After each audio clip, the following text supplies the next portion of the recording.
بسم اللہ الرحمن الرحیم وَإِن كُنتُمْ فِي رَيْبٍ مِّمَّا نَزَّلْنَا عَلَىٰ عَبْدِنَا فَأْتُوا بِسُورَةٍ مِّن مِّثْلِهِ وَادْعُوا شُهَدَاءَكُم مِّن دُونِ اللَّهِ إِن كُنتُمْ صَادِقِينَ فَإِن لَّمْ تَفْعَلُوا وَلَن تَفْعَلُوا فَاتَّقُوا النَّارَ الَّتِي وَقُودُهَا النَّاسُ وَالْحِجَارَةُ أُعِدَّتْ لِلْكَافِرِينَ۔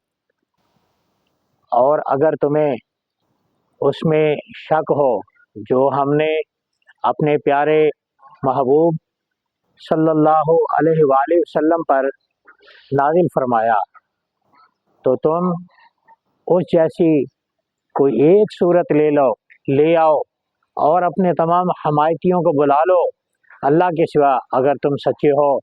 پھر ہم فرما دیتے ہیں کہ تم ایسا ہرگز نہیں کر سکتے اور ہرگز نہ کر سکو گے، تو ایسی آگ سے بچو جس کا ایندھن انسان اور پتھر ہیں جو کافروں کے لیے تیار کی گئی ہے۔ قرآن کریم یہ اللہ کا کلام ہے، اللہ تعالیٰ نے اسے نازل فرمایا۔ جو قرآن کریم میں ذرا بھی شک کرے اس کا اسلام سے کوئی تعلق نہیں ہے۔ قرآن کریم ہمارے نبی کریم صلی اللہ علیہ وآلہ وسلم کے دل مبارک پر، قلب اطہر پر نازل ہوا۔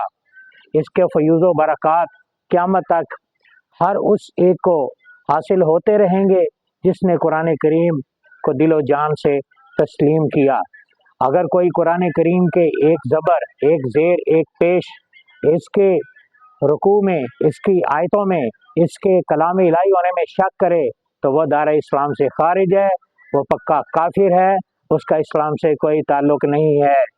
فیض رضا جاری رہے گا، فیض رضا جاری رہے گا۔